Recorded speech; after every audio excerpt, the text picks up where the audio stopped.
Hey, what's up everybody, it's 35 here, bringing you guys another video. In this video, boy oh boy, people have been asking for this video for a minute. It's finally time for me to bring you guys my updated collections video. So this is the first part of my updated collection video where I'm going to show you guys all the PS1 games that I currently have right now as of 2022 whenever I upload this video. So I don't have like a ton of games, but I do have a nice size of PS1 games to go through, so I'm not going to keep y'all waiting any longer. To go ahead and get right on into this. Okay, so first game on the list right here is Blasto, the original PlayStation. You can see here. I hope the lighting for this is good. Yeah, I remember playing this game for the first time on a demo disc, the PlayStation Interactive Sampler Volume 7, I believe. And I played this game quite a bit on the demo. I thought it was pretty fun, and it took me some years, but I finally got around to actually buying a copy of this game. It's a fun game. I finally got to play through more than just the demo levels on here, and it's pretty fun. It's a hard game though. Like, this game is pretty tough, but it's a fun game. I got stuck in like a desert-like area. I think it's called like the Uranian Dunes or something like that. I was playing through that and got kind of stuck and couldn't figure out where to go. I'm not gonna do like this for all of the games, just because I have quite a few to go through. But yeah, overall, Blasto is a pretty fun game. Just gotta figure out a way to get out of that area that I'm stuck in. Man, I can finally play through and beat the game. Next up is my copy of the original Crash Bandicoot. I need to clean this off because it's got freaking dirt or grime or whatever. This is my OG childhood copy. I've had this ever since I was a kid. I'm pretty sure I got this game for Christmas one year. So yeah, I've had this ever since then. I love me some Crash Bandicoot. The original Crash Bandicoot is great. The second one's my personal favorite. This was still a good game. Yeah, that's Crash 2. And next up, as you guys could probably guess, is Crash Bandicoot 2. This isn't my original childhood copy. I still have my original childhood copy around here somewhere, but this is a newer version that I bought. I don't remember if I had the black label version originally. I think I had a Greatest Hits Crash 2 originally, because I don't remember. This is a I don't know if you can tell on the camera. This is a lenticular cover. This game is covered in a little plastic baggy thing that came in when I bought it. So you can just like peel this off and take the game out of it. And see, yeah, maybe you can see the lenticular cover better that way. But yeah, I need to get me some plastic bags like that some more. Cause whenever I ordered this, that's what it came in, and I should get me some more like little plastic baggies like this to put my PS1 games in, because it'd be really good to keep like dust off of them and stuff and keep them extra clean. So I need to get me some more of those. And next up on the list is my kind of raggedy copy of Crash Bash. I don't know what happened to the front. I really need to get a new get like some old CD cases, like the PlayStation ones, and put stuff like this in the better condition case, because some of these are a little roughed up. As you can tell, this is my original childhood copy of a Crash Bash. Oh yeah, I forgot to mention that Crash Bandicoot 2 is the first video game I ever played. It's definitely it's the earliest, so it's the first video game I ever played. So Crash 2 is like what got me into gaming pretty much, and I love Crash 2. It's one of my favorite games of all time. I forgot to mention that earlier. But anyway, I also enjoy Crash Bash. This game was pretty fun too. It's hard. Like, if you ever try to get the full percentage in this game, which I think the full percentage for Crash Bash is like 120% or something like that, it is incredibly hard. Like, seriously, if you haven't done it, I've gotten pretty far. I don't remember how much it was. I gotta like check see if I can find my old memory card. I might have an old save. I want to see how far into the percentage I got, but I wasn't 120%. Some of these challenges get disgustingly hard, but yeah, if you can 120% Crash Bash, you got my props. You got my respect if you can 120% this game. This game is insane to do that. But yeah, I need to get a better new case to fit this in. And of course, the next game on the list is yet another Bandicoot game, and that is CTR. This is also my original childhood copy. I was able to keep this one in better condition. I love this game. It's my favorite kart racer of all time. It's so much fun. Great game. Thoroughly enjoyed playing through this as well. The disc isn't in here. I think I think the disc is it in my PlayStation? I know I have the disc around here somewhere, but yeah, I don't have the disc for this one, but I do own it somewhere. Oh yeah, and also I don't have Crash 3 Warped. Well, I did have it, but I don't know what I did with it. I need to buy another copy of Crash 3 Warped, because I did at one point have Crash Warped. I know I didn't get rid of it. I just lost it. But yeah, I have Crash 3 Warped downloaded digital on my PS3, but I do need to get a physical copy of the game, because I just don't know where I've misplaced it at. Hopefully I can find it one of these days, but I lost it years ago. I still don't know what I did with it, so I'm gonna have to look for it, wherever it wandered off to. And next game on the list that I own is Croc, Legend of the Gobbos. I don't know what I did with the manual for this. I gotta find it. So there's parts of my PS1 games that I have, or either gotta find what I did with the manuals for some of them, or the cases or whatever. But hopefully one day I can find them. But yeah, it's Croc, Legend of the Gobbos. This is a pretty decent game. It's not terrible. I enjoyed my time and I played with it. I played it what little I did, because I played it in the Croc before, but I never managed to beat the game. What was my biggest pet peeve about Croc is the controls. Now this has tank controls in it. I don't mind tank controls, but tank controls in a 3D platform, I don't know, this just made this game really hard to play with the way the control scheme was. Like I said, I don't mind tank controls, but just tank controls in my 3D platformers, I don't know about that. I more prefer that in Resident Evil type games or something. I'm fine with it, but I never really beat Croc, but it's a decent game. Never played the sequel though. Alright, and the next game on the list is actually the first long box of my collection, and that is D for the original PlayStation. Yeah, here's D. This is a pretty, I have to show it like this. This is a pretty cool and interesting FMV type horror game. That's a pretty interesting premise. You pretty much have like a 2-hour time limit to play this game, to beat it. You can't pause the game and you can't save. You have to beat it in 2 hours in one sitting. So it's pretty interesting. I enjoyed playing this game. So I actually played through it during October, last year. I played through it for the first time during October October. I forgot how loose. I probably need to get a new replacement case or something for this, because it's just kind of just sliding out.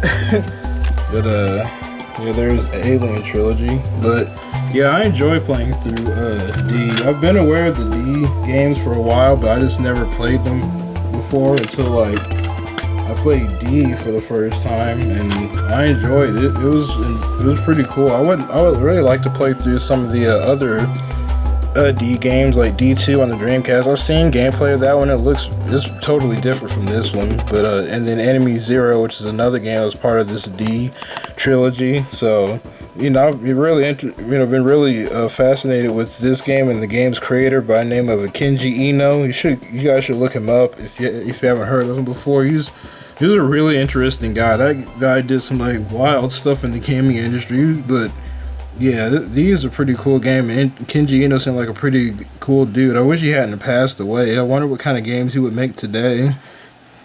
Next is Danger Girl. I had never heard of this game before, I had never heard of Danger Girl in general until a few years back when I was researching PS1 games and came across this game somehow at some point. I was like, hey, this looks pretty cool and interesting. So I looked up gameplay. It was a pretty neat little third-person shooter game. I played through a little bit of it, just on a great cover or great disc art. Am I right? But yeah, I played through some of a little bit of the game just to try it out. So I'll probably make a video out of that too and show you guys what the gameplay looks like. But it's a pretty neat little game. I really like the artwork, the art style for this before. I've said it before in videos, but I don't know if I say it enough. But I really dig 90s era comic book art. It's just the style of it and the way it looks. It's really, I just like how it looks. It looks so cool and stuff. And this art, this series was created and drawn by a guy named J. Scott Campbell.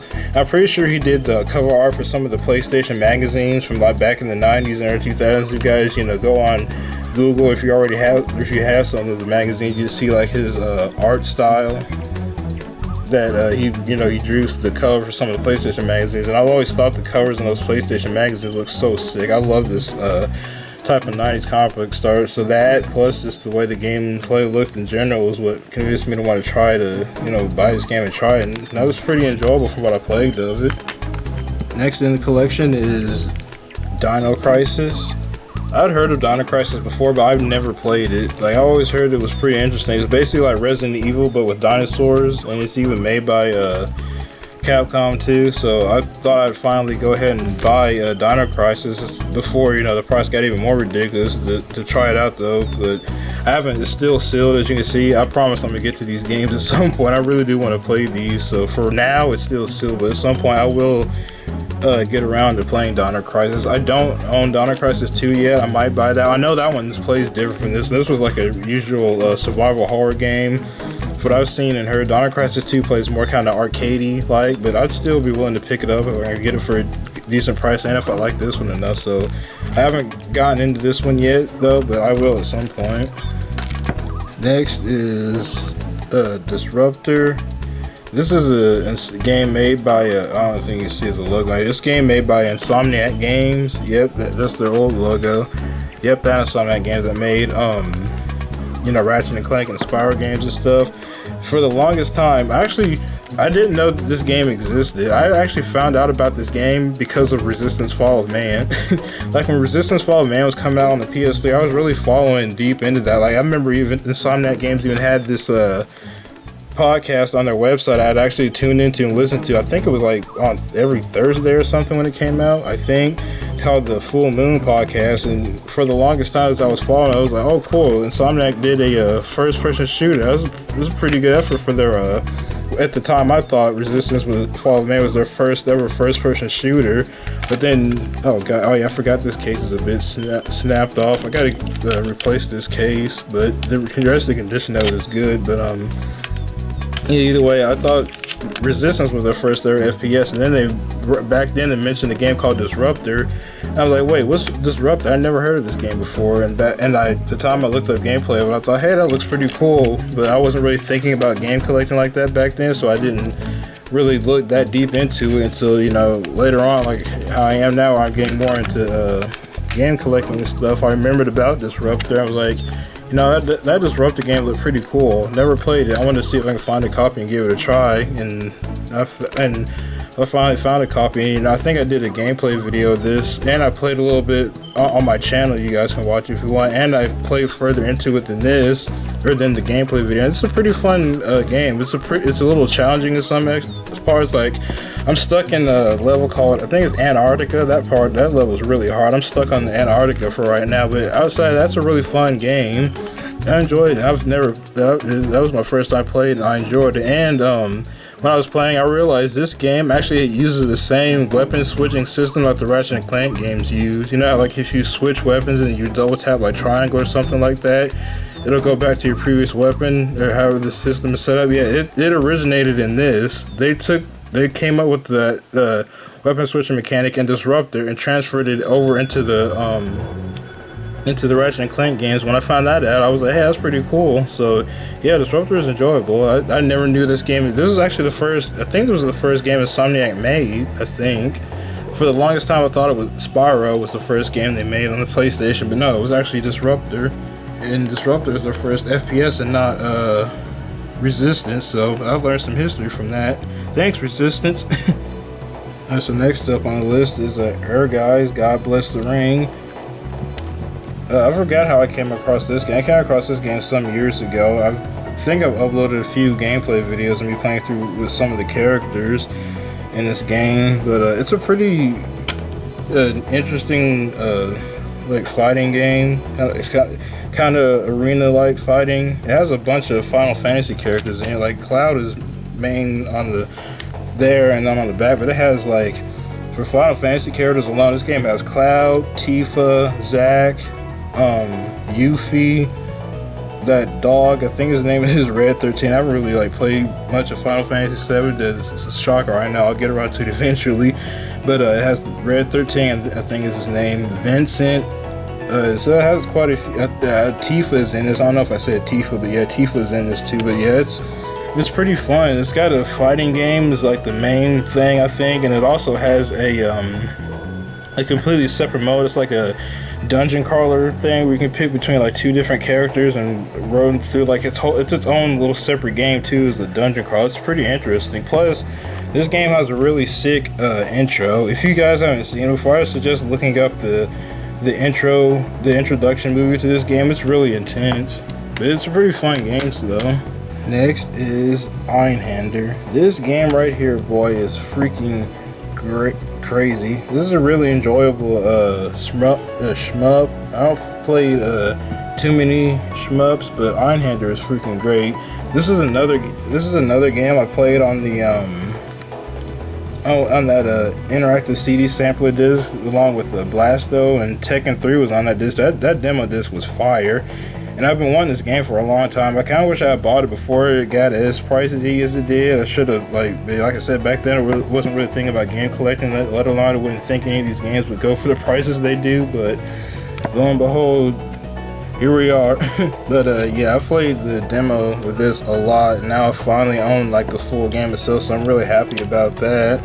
This is a dope game. Like, I don't play too many shmups, but this one is awesome. Plus, the soundtrack in this game is legitimately a 10 out of 10. Seriously, if you guys haven't heard the music for this game, look up the soundtrack, like the full-on soundtrack, and listen. Like, every song in this game is a banger. This soundtrack is a legit 10 out of 10. The game is fun itself, too. It's pretty hard, also. It's one of those games where if you get hit, you die instantly. So it's tough, but it's a fun game. I'm so happy I finally actually have Einhander. I wish I bought it sooner, but I'm glad to just have it rather than not be able to have it at all. I might do a video of me playing this, because the opening stage in this also was great. The beginning stage, like the look and design of the opening stage in this game is incredible. That always blew me away, even when I first played the demo. This game is really good. Next is another fighting game known as Evil Zone.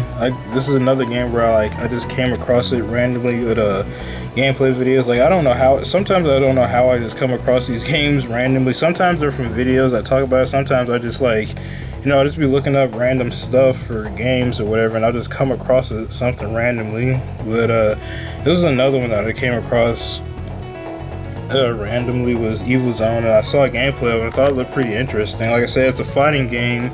In the presentation, the way it plays out like an anime, like you're watching an episode of anime. It even does like the recaps after you beat a fight. Like each fight is each fight in the character story is plays out like an anime. So when you beat one character, it'll go do the whole previously on the last episode or something like that, and the whole presentation is just like you're watching where you're playing, but you're kind of playing through an anime. It just fits right at home, like you're watching or interacting with a 90s anime you're watching on Toonami back in the day or something like that. It's pretty interesting. It's a fun game, kind of difficult because it's a fighting game, but it's still pretty fun. After that, it's Fear Effect. I heard about the Fear Effect games for a while. Like, I just saw them years ago and thought, they looked interesting.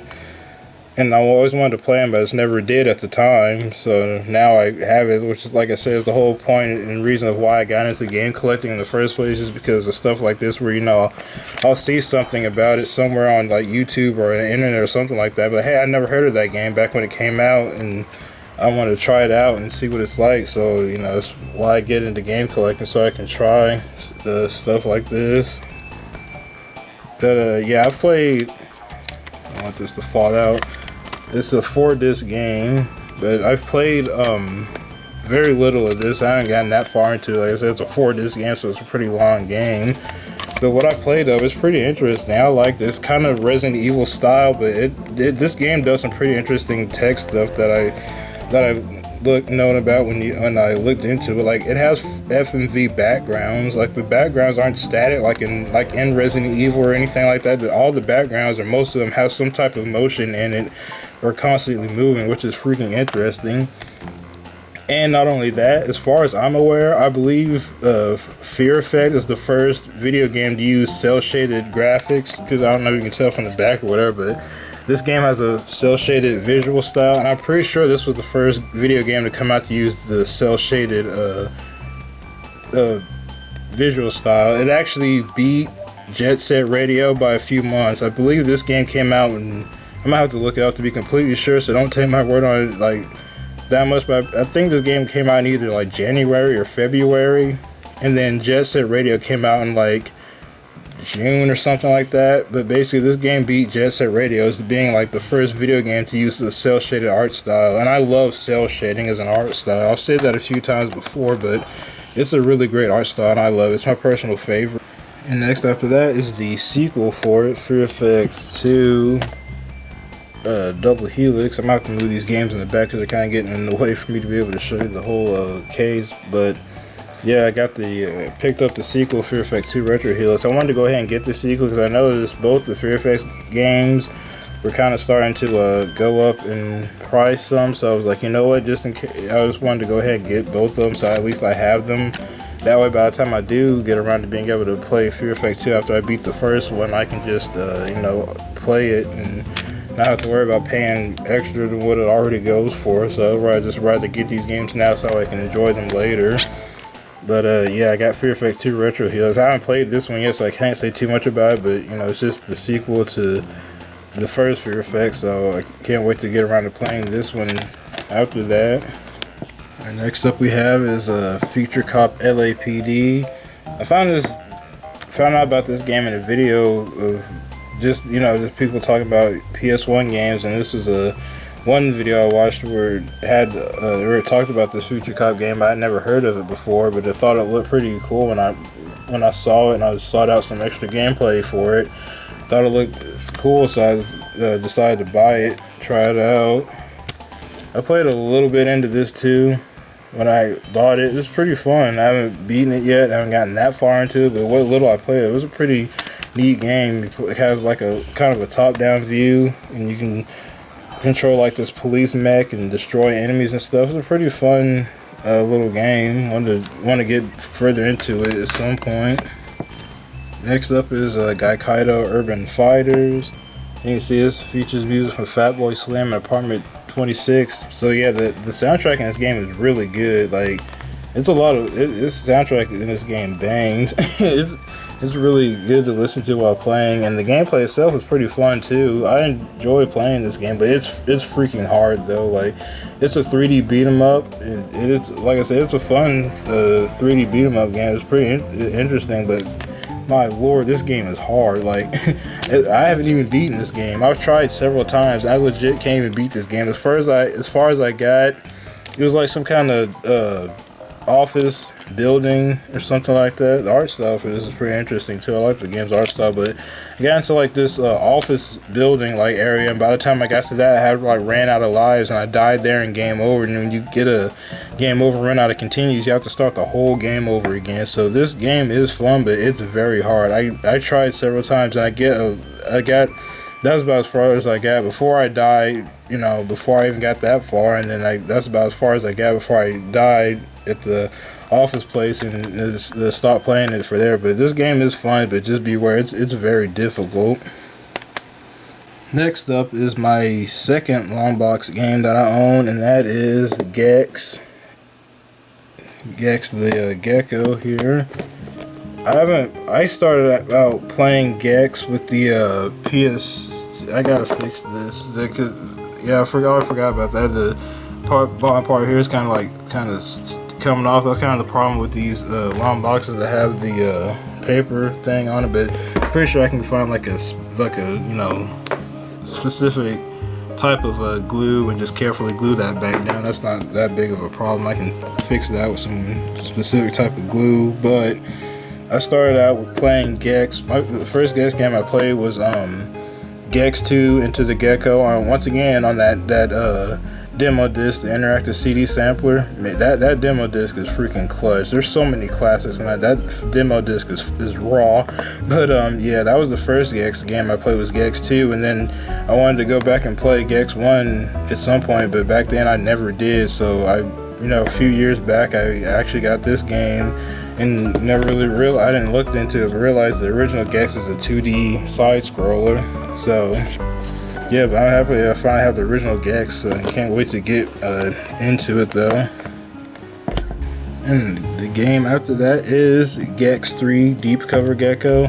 Like I said, I've played Gex 2 Into the Gecko, but I don't have the game physically. When I actually played through all of Gex 2 finally is just because I bought it off the PlayStation Store on the PS3, so I own Gex 2 digitally. Maybe one day I might try to see if I can track down a copy of Gex 2 Into the Gecko physically on the PS1, but I played through that whole game on the PS3.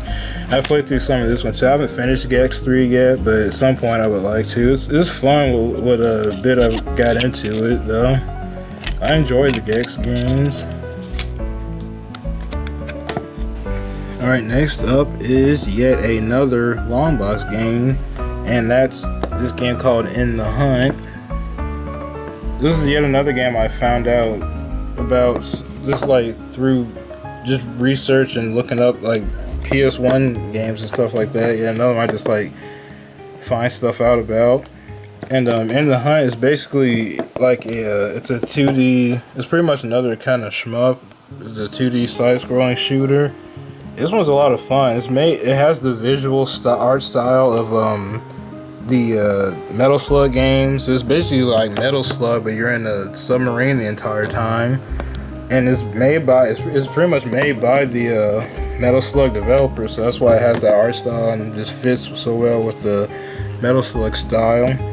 And this game is fun too. I haven't beaten this game yet, but every time I play it, I get closer and closer to beating it. I like how this came with the styrofoam thing. The other long box games I have, I need to get me or make me some styrofoam to put in to protect the disc like that, so it doesn't fall out so easily. So I like that. I need to get me some more styrofoam.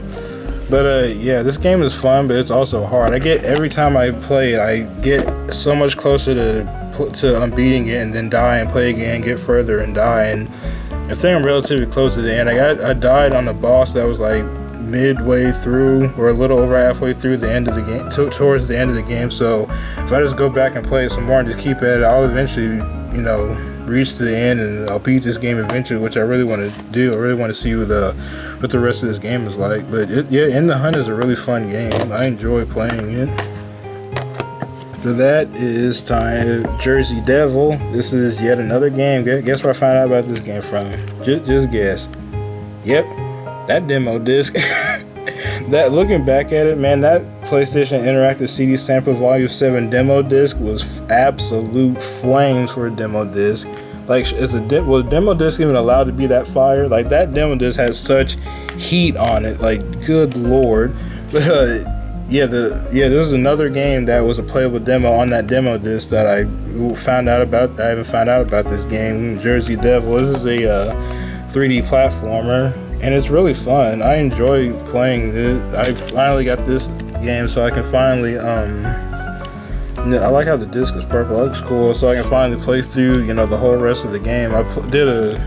I played through some of this game. I think I did a gameplay video on it too, and I was able to play more than just what was the standard demo levels. And I like Jersey. That was fun. It's a little challenging, but it's nothing too bad. I like when black platformers are a bit challenging anyway. So but yeah, it's a fun game. I enjoy it a lot. The music in it is good. It's got a good soundtrack. It's got a good atmosphere and vibe to it. Jersey Devil was really lit. Another game that came out that was on that demo disc that I don't have physically, but I do wish I had it physically, was Tom. That demo disc even had freaking Tomba on it. I own Tomba on the PS3 digitally, which I'm happy with that. But I do low-key wish I had it physical, but it's so expensive now. But yeah. Next is Kensei Sacred Fist. This is yet another fighting game.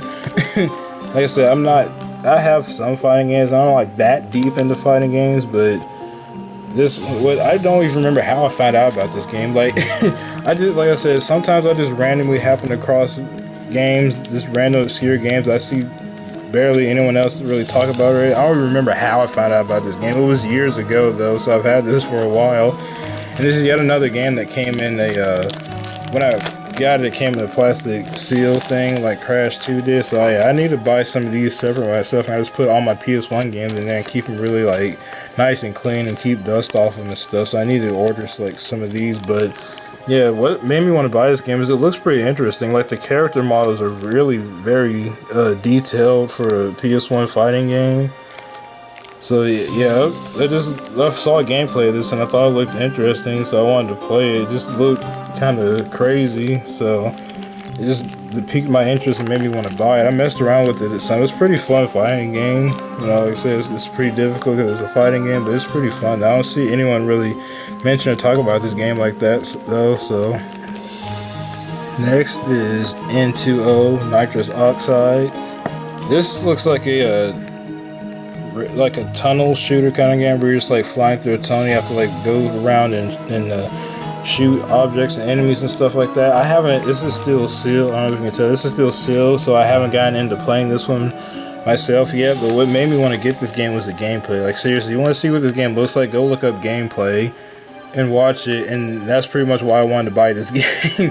Like I said, I haven't gotten to play into it myself though, but I'm looking forward to it. This is like one of those games you can just chill out to. Like, I need to see myself like, you know, turning the lights out, putting this game on, and just like freaking, like I said, and just playing like that. Like I said, just watch the gameplay of this game, you'll find out why.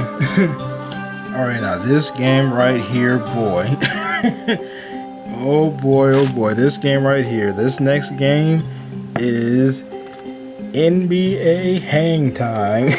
I freaking love this game, and I don't like sports games. I'm not even that big into sports. Like the only sport I really watch is basketball, and even that I rarely watch basketball. I'm really not that big of a sports person, but man, do I love this game. I need to find what I did with my manual. I know I have the manual for this game, but I lost it because this is my original copy I've had ever since I was a little kid and played it when I was little. So I misplaced the manual. I know it's around here somewhere, and I hope I can find it one of these days. But dude, NBA Hang Time right here. Holy freak, this game is great. It's a hard game because the AI just cheats like crazy. The AI is really crazy in this game at times, but it's so much fun. It's made by Midway, so it's a very arcadey, very over the top, very stylish basketball game, hence why I love it. This game is amazing. Like a lot of people I see, you know, on the internet talk about, they grew up with like NBA Jam and stuff like that, and NBA Jam seems like a cool game, but this is what I grew up with. This was my NBA Jam. It was NBA Hang Time.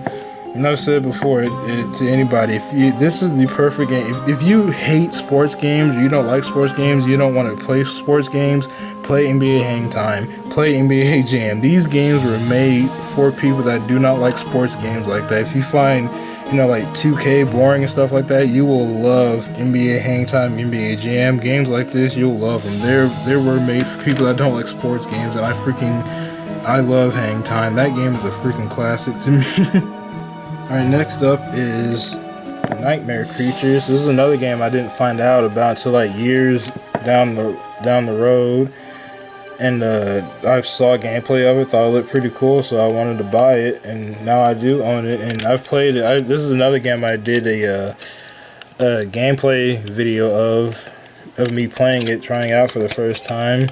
And this is a pretty solid game. The combat in it is fun too. I like the visuals in it are really good too. It's a fun game to play. I played a little bit beyond the gameplay demo too, and I got stuck at the first boss. The first boss is pretty crazy. So whenever I get back into this, I got to figure out how to get past the first boss. But what little I did play, this was fun. I wouldn't mind trying out Nightmare Creatures too to see how that is, but I gotta see if I can even find that game. It's kind of pricey already, so I don't know if I'm gonna get Nightmare Creatures too, but at least I have this one. And like I said, I played it. It's a fun game in general. Alright, next up is Oddworld Abe's Oddysee. This game is it's pretty weird, but it's an enjoyable game. The Abe, it's like it's that what people the time people call it a cinematic platformer, which is, you know, a platformer, but it's a little more grounded. You know, it's not as cartoony or anything. I mean, it's cartoony, but, you know, you can't just, like, you know, double, triple jump, you know, fall from great height and live. It's still cinematic because if you fall from too high of a place, you'll be killed. You have to jump, you know, you have to run, climb, and jump in a somewhat realistic manner. Like, you know, the original Prince of Persia, like this game, the original Prince of Persia, Flashback, all Another World or Out of This World, all those games are, and like this, are considered cinematic platformers, hence they have more realistic movement and, you know, penalties. God dang, this kid's broken too. They gotta replace some of these, but you gotta have more realistic movement and realistic penalties for, you know, falling from great heights and stuff. But it's still a fun game. This game is fun, but very difficult. Like, it even says on the front of the case, it's like no menus, no inventory bars, no scorekeeping, just infinite lives, victims to rescue, and inexplicably challenging gameplay. Yeah, that's not wrong. This game is hard, and you will need every single one of those infinite lives. This game is a puzzle platformer, cinematic platformer. It's very challenging but fun. Man, look at this freaking thing right here for Game Exchange.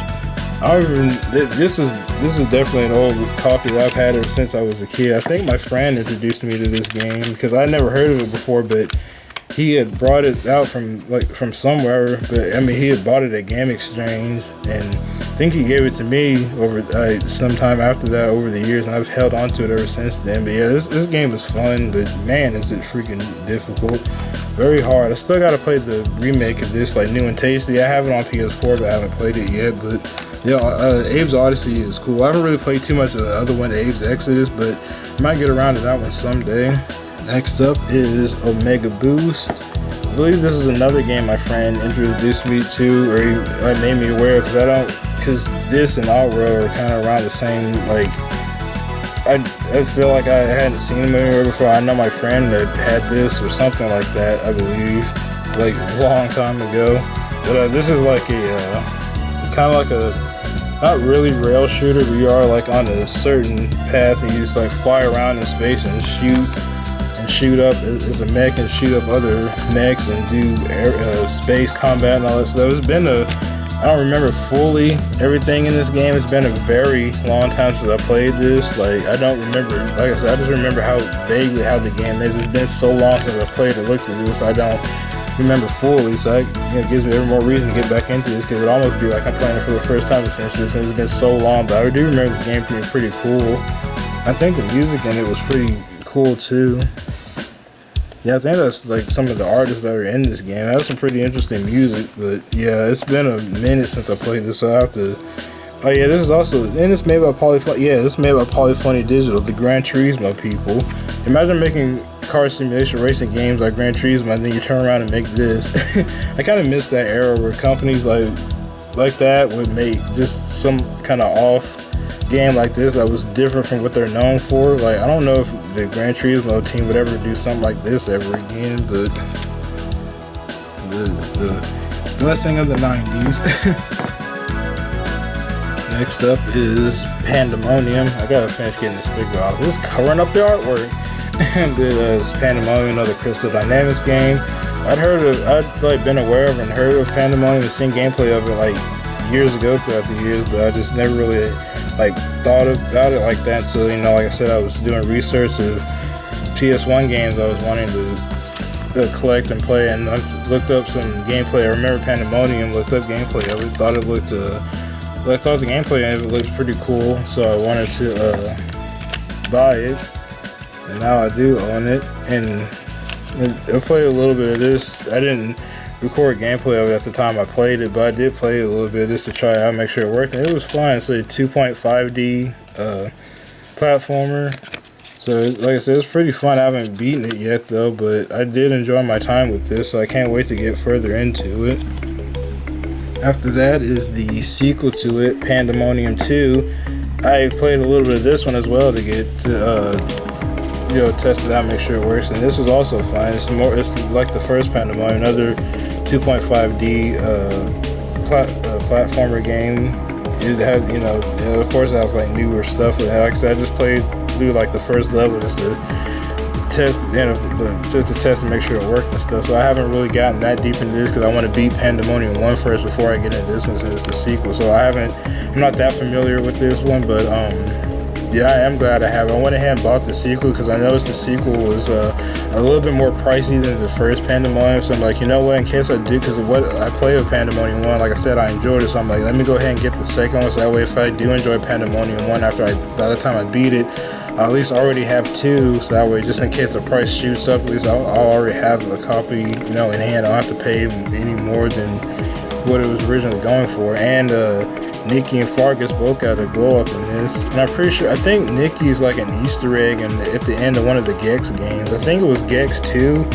Like, she's an Easter egg at the end of it or something like that, because I know I've seen her somewhere before, and at the time I didn't know who she was, but now that I see her in this version of her, I'm like, yeah, she was in the end of Gex 2 or something like that. My boy Gex. Next up in the list is Parasite Eve. What made me, that mod actually comes with the demo disc too, which is pretty sweet. What made me aware of Parasite Eve and what made me really want to play it and stuff actually was the music. Like, I don't remember what I was doing or where somehow, some way I so I was listening to or watching something like that, and I came across some music that was playing. I'm like, I really dug the sound of the music, and I really liked it. I'm like, what music is this from? And I looked it up, and I'm like, and then found out it came from Parasite Eve, and that music was the battle theme for this game. So it really got me into wanting to play this game when I heard the battle theme, and then I looked up the game itself to see what the gameplay was like, and it looked pretty interesting. So I'm like, no, I actually want to try this Parasite Eve and see what it's like. I think I've heard of Parasite Eve before, but I wasn't really paying attention to it like that. But when I heard that battle theme, like seriously, after this video, you guys should listen to the Parasite Eve battle theme for this game. It sounds really good. It's made by Square Enix, so it's got that 90s Square Enix style, which I really Squaresoft. I'm sorry, not Square Enix. It's got that made by Squaresoft, and it has that 90s Squaresoft style, which I really love. Like, Squaresoft, they were responsible for Einhander also. I don't know what they were doing back in the 90s, but dude, Squaresoft back then was going crazy with the music and the style and the visuals and all that stuff in the games. It's crazy. So yeah, the combat and the gameplay and the music and stuff was what made me really pay attention to this game and want to play it. Now, I only own Parasite Eve 1. I don't have Parasite Eve 2, but because that one got pretty pricey. I mean, this one's pretty pricey too, but Parasite Eve 2 got just shot up in price recently, so it kind of went up in price before I could get my hands on Parasite Eve 2. But from the general consensus of what I've been hearing about and stuff, I at least already own the best Parasite Eve in the whole series already. So at least I have that. I'm glad I have Parasite Eve 1. Also, my battery's getting low, so I need to do something about that. Okay, so I charged my camera up, but the battery thing is still flickering, so hopefully this will last a little bit longer. I'm almost done. I don't have too many games left, so I'm gonna go through this kind of quick, and so this video won't be forever. But I have a Shooter Space Shot. This is another shmup game that I bought because it reminded me a lot of Einhander, especially the opening scene. I think it's like the opening first level of this has like a cityscape kind of background, and it really gave me some Einhander vibes. But this is still sealed. I haven't played it yet though, but I will eventually at some point. Next is Soul of the Samurai. It's kind of like a Resident Evil style game, but you're a samurai and you're not fighting zombies in it though. But this kind of, think of Onimusha. This game pretty much predates Onimusha. It's an Onimusha type game before Onimusha, and it's funny because I think Onimusha originally was supposed to be for the PlayStation 1, but I've played a little bit of it. It's pretty fun. I enjoy it. Next up is a Superstar Dance Club #1 hits. It's a rhythm music game. I don't really play too many of these, but I just came across gameplay of it randomly one day. Thought it looked kind of interesting. The music was pretty neat in it, so I decided I'd give it a try one of these days. Still sealed, of course, but I plan to get into it eventually at some point. Okay, let my camera charge up a little bit, and we're back. Don't have too much more left to go, so let's go ahead and continue on. Next game on the collection is TRAG, or Tactical Rescue Assault Group Mission of Mercy. This is another gameplay style. Is like Resident Evil, but more anime style. And you play as like either one of these two characters, and you have to like go into this building and fight these terrorists or something like that. I found out about this game, I don't remember exactly when, but you know, some years ago. Like I said, a lot of these games I just find out either randomly or through videos or something like that, and found out about this, thought it looked pretty cool with the gameplay, and I just wanted to try it out and buy it and see what it was like. I forgot I put this little piece of paper. I wrote down like the day I got it and how much I paid for it. I try to remember it these days. I haven't done this for every single game I buy, but these days I try to like keep track of that, just you know, so I can look back and see. So that's when I got this game, was back in 2018, and paid like 20 bucks for it. I'm not sure how much it goes for now, but I'm glad I got this really good copy of it. I played a little bit into this before too, and it's pretty fun. I enjoy it. I want to see how much further it gets into it, but I think you can choose either one of those two characters to play. From what I gathered from what little I played of it, it's a pretty interesting game. It's pretty fun. Next is another long box, boy, and my final personal long box that I own in my collection, and it's their OG Tekken. I don't know if I can have to pick the camera again, but it's the OG Tekken. I've never played the original Tekken before this. I started out with the different Tekken, which I will see pretty soon, but I'm like, you know what, I like Tekken. Like I said, I don't play too many fighting games, but when I do, it's Tekken. So I like Tekken a lot, so I wanted to try this game out and play it for the first time, and it's good. It's a good game, but it's a bit rough around the edges. I mean, that's understandable. It's the first Tekken game. It's not terrible or anything. It's a good game. Look at that. Look at those eyes. That image of Kazuya kicking in the eyes on the face on here. But yeah, like I said, it's not a terrible game. It's just very rough around the edges, which is understandable. It's like the first Tekken game. This one is visually and a little bit in the gameplay department, in my opinion, has aged not the best. Like I said, it's not terrible. It's just very rough. The character models, both in game and in cutscenes, are very rough. The gameplay combat is a bit rough too. You know, like you get knocked down, it takes a minute to get back up. You can't roll. You know, when you get knocked down, you can't press the X button and kind of roll as you hit the ground to get back up. You can't do that. You can't even sidestep in this game. Like, this is truly the beginning, like the beginning, the foundation for the Tekken franchise, and it shows. So I'm not gonna be like too harsh on it, but yeah, it is a bit rough around the edges and kind of hard to go back to and play. But it's still a good game though. It's very respectable. Now next up is this game right here. Oh boy, Tekken 3. Whew. Can you say a freaking gem of a game? Now this right here was the first Tekken I played.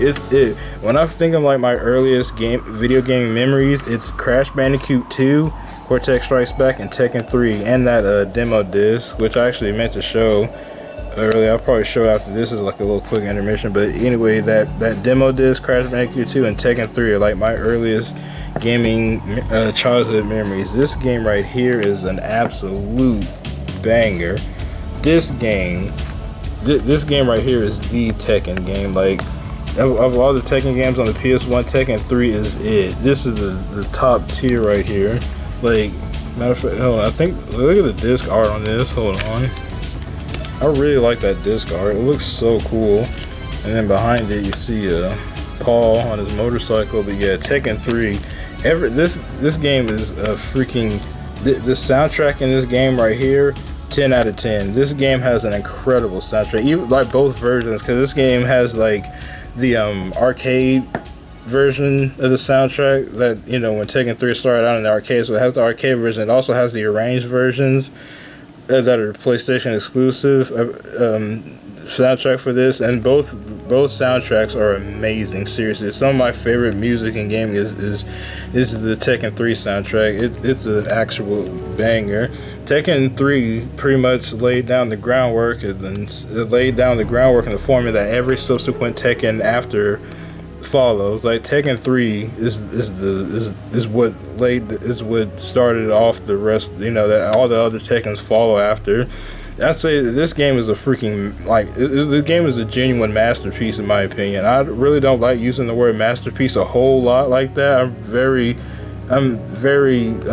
particular when I use the term masterpiece to describe games and stuff in gaming, and Tekken 3 is one I would genuinely really say that this game is truly a masterpiece. Tekken 3 is freaking god tier. The intro is amazing. This is why I enjoy Tekken so much, and I'm not that big of a fighting game person. Tekken 3 is freaking goated of all time, god tier fighter.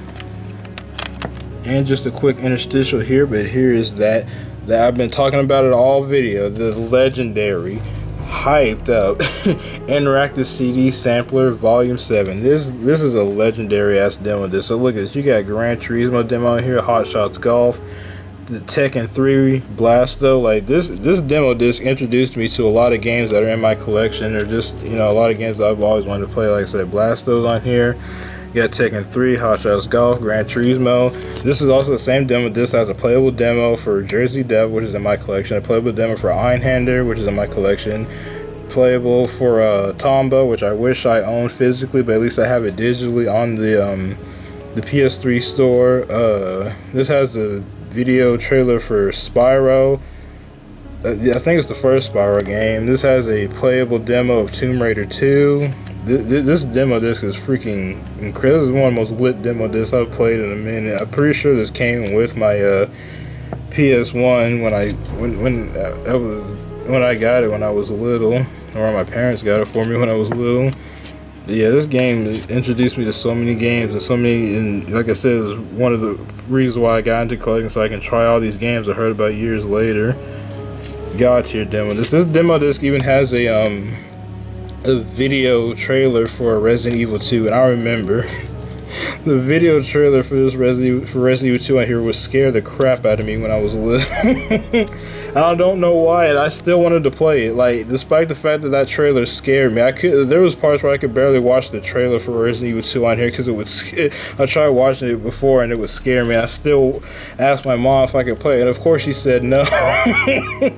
Which, I mean, it was a good idea. She told me no anyway, because it's like there was no way I was going to be able to play it back then. Like, the trailer scared me. I would have quit the game and never finished it had my mom bothered to buy it for me. So there was no point in me even asking or her even getting me Resident Evil 2 at the time, if the trailer alone would scare the mess out of me. But nowadays, you know, I've played RE2, the original, through the GameCube port, and it's a really good game. I enjoyed it. Alright, next here is Threads of Fate, which is another Squaresoft title, and this is another game that came in a plastic bag thing when I got it. So yeah, like I keep saying, I definitely need to order some more of these, so I can just put all my PlayStation games in there and just keep them all in there. But yeah, how I found out about Threads of Fate was the most like random yet like it was almost a miniature journey trying to like find out about this game, because I very vaguely, like a faint hint of a memory, remember this was like, I don't remember exactly how long ago. I don't remember how old I was, and I was pretty little still, but I like that blue disc. It has a really nice color to it, a really nice shade of blue. But I remember, like, I don't remember what store it was, how old I was. It's amazing I even remember this, but very faintly, very vaguely, I remember playing like a like on the, you remember like in stores back when they had those demo kiosks, you like walk up to it and just like play around on whatever demo you wanted, you know, whatever demos were on the kiosk at the time. I vaguely remember playing a demo where you're running around as like this little kid. Later on I figured out it was him. I just remember you running around as this kid right here in like a forest-like area using this like weird half-axe thing or whatever that is, and you were hitting like these little floating rounded creatures. I don't know if you can find them. I don't know. They're not on the cover. Oh, there's that thing right there.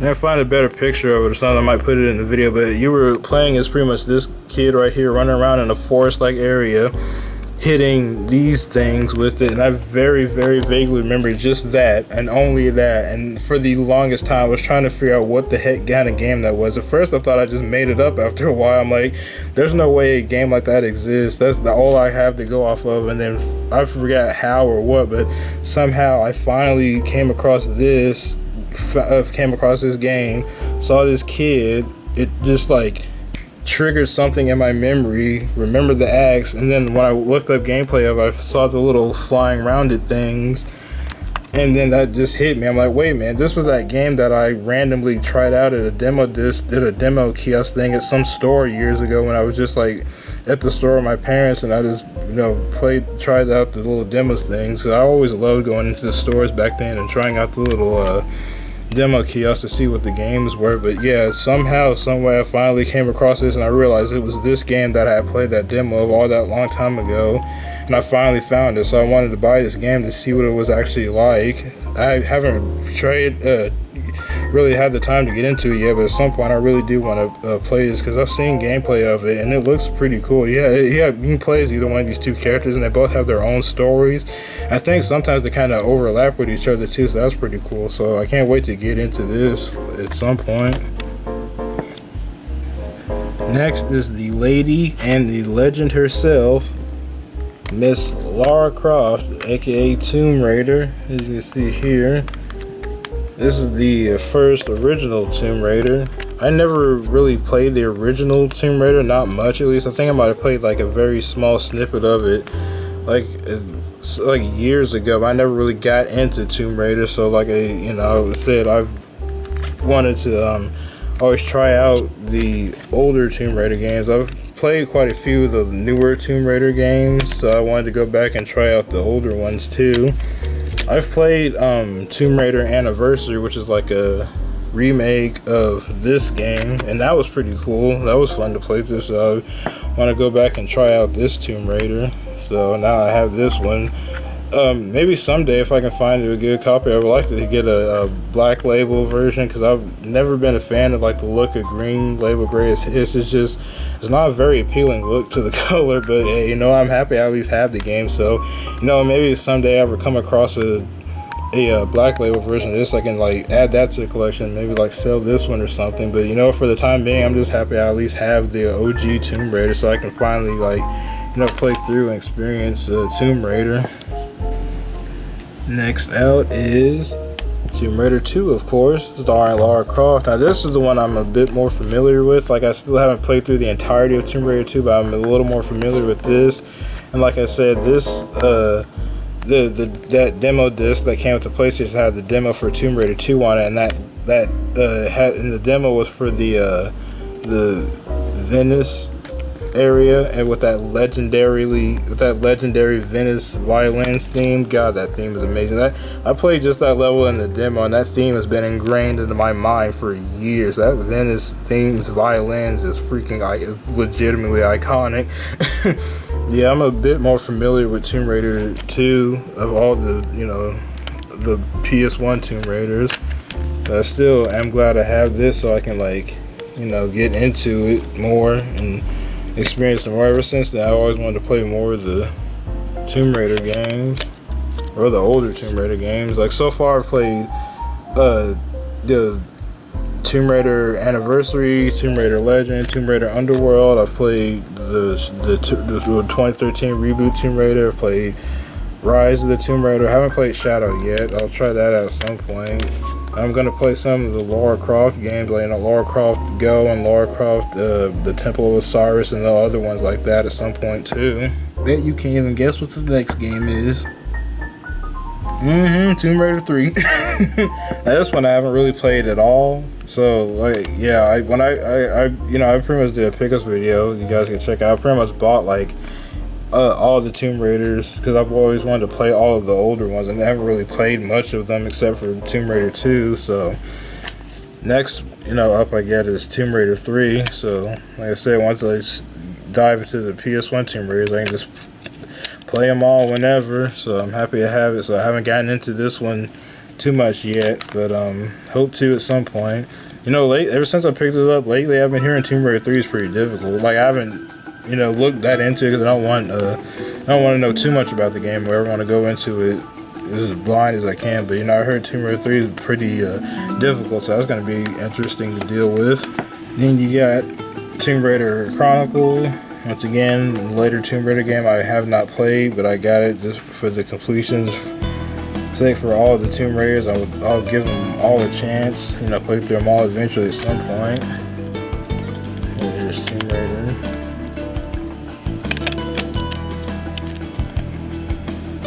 There's the comics and stuff. And I still legit like her PS1 era design. That's one of my favorite designs for Lara Croft. Is either that or her PS2 era designs. How she looked in Tomb Raider Anniversary, Legend, and Underworld. That's my preferred design for Lara Croft. Either that one or her PS1 design. Her current one looks alright, but you know, I'm more of a fan of her older designs in my personal opinion. Last Tomb Raider game on the list, and the penultimate game in the list, is Tomb Raider: The Last Revelation. I've seen a little bit of this game, like gameplay wise and stuff. I've noticed it, but you know, like I said, it's one I haven't played at all really. So I got this one too. Yeah, I remember you play like a younger version of her in some parts of this too, from what I've seen. So yeah, I pretty much own all PS1 Tomb Raiders. I can't wait to try them out, get into them, see what they're like. I've heard towards like the end of these the Tomb Raider games, people kind of liking them less and less. So I don't know if people necessarily like this one the most. It might have been this one or maybe Chronicles that people said kind of like Tomb Raider started to fall off after that or something. But I'll still give them all a chance and see what they're like. Alright, and finally, the last game that I own in my PS1 collection, the final game in this video, is this game right here, Treasures of the Deep. This is a underwater exploration game where you like go on missions. Before you start on like a base or whatever, and you can choose like missions to go on and collect treasures and stuff like that. It's like an underwater exploration type game. It looks pretty cool for what I've seen of it. That's why I wanted to play it. Like how I found out about this game, I actually found out I'd never heard of this game before, and I found out about this game through a VHS tape called MTV's Game Brain. Now that itself, I remember how I found out MTV's Game Brain VHS. I found out about that through Crash Bandicoot 2, because I believe in the Crash Bandicoot 2 manual at the very back of it, there's an advertisement for MTV's Game Brain VHS. Now I've always kind of like looked at that and thought about or remembered that advertisement for that VHS in the back of the Crash Bandicoot 2 manual ever since I had it when I was little, but I just didn't really think about wanting it at the time. And as I got older and stuff, and I thought about it, I was like, you know what, I wonder what that MTV Game Brain VHS is like. It's like a hints and tips VHS or whatever, so I wanted to check it out to see what it was like. So one of these days I bought it. Like I actually bought and owned the actual VHS. If I can find it, I'll probably throw it in this video really quick. But I found the VHS tape and watched it. It's pretty cool. It's got a nice vibe to it. It's just like a it's got the hints and tips guide kind of video for different games, like Final Fantasy 7 tips are in there. It has a couple tips for Tomb Raider in there. At the very end, it has a preview for Parappa the Rapper, because actually the VHS released before Parappa the Rapper did, so it was advertised as Parappa at the end of it. And one of the games in that MTV Game Brain VHS was Treasures of the Deep, and they were talking about it, showing gameplay and giving tips before and stuff. I'm like, hey, this game was pretty cool. I never heard of it before, so I put it on my list of PS1 games to get, and I finally got around to buying it, some years ago. I think I uploaded a video of me trying this out too. And it's pretty fun for what little of it I played through that. Like I said, I usually try out the games and play a little bit past in the video, and it was enjoyable for what I played of it. So I can't wait to get further into it and see what the rest of the game is like. But it was an enjoyable game. I enjoyed playing this a lot, so I want to get further into it. But yeah, that MTV Game Brain VHS is pretty much how I found out about it. But yeah, that was it. That was my final PS1 game I have for my collection as of right now. Okay, so I did a quick scan around for it, and I couldn't find where I did with my VHS copy of that MTV Game Brain, but I'll just pop up a picture here in the video if you guys are just like curious as to what it looks like. But yeah, I like the whole like style and the format of that tape. You know, it's basically just like this guy that kind of like, it's like this like live action guy that kind of jumps around and in and out of games and stuff, and has like this sentient game brain that sits there and gives you that sits there and talks to him and talks you through like the games as the tips and hints and all that stuff. It's actually on YouTube if you guys are that curious. If you guys are that curious to see what it's like, you can actually watch like the full thing here on YouTube for free. Just type in MTV's Game Brain on YouTube. You can just watch the whole video there if you guys are that interested in it. But I thought it was pretty neat. And there's one quick little bonus. I just thought I'd throw this in here real quick. But this is my original PlayStation. Like, this is my old original PlayStation. Like, I've had ever since I was a kid when I got it. So, like, yeah, this old boy right here is my same old PS1, man. Oh, that's where my I found where CTR was at. That's where my CTR disc was at, but ooh boy, that noise. But yep, the same old PS1 right here. But yep, there it is. It's pretty much my entire personal PS1 collection that I have up to this point so far. It's like, what is this thing? So like 42 games I have so far. So I'll put those up to that. But yeah, this may not be like a huge collection. It may not be like hundreds of games or whatever. But I'm fine with that. I never really aim to collect just to have everything or really finish off sets or just to, you know, have like a ton of games. I only ever wanted to collect the games I specifically wanted to play. I mean, that's fine. You know, people want to collect, you know, sets and however, you know, you're the one buying the games. You collect however you want to collect. It's just for me personally, I never aimed to have like a massive collection or finish sets or complete this or that or whatever. That's just not, you know, I don't have the space or the money or really the desire to do that. So I really limit my collection to just specifically stuff that I want and have full on intent to play. Like, you know, I've either heard about or and just didn't play at the time, or I never heard of or whatever. So yeah, that's why, you know, I never aim to have like hundreds of PS1 games. However many PS1 games I have by the time I finish collecting is however many I have. But like I said, you know, you collect however you want, however many games you want to collect is however many games you want. That's just how I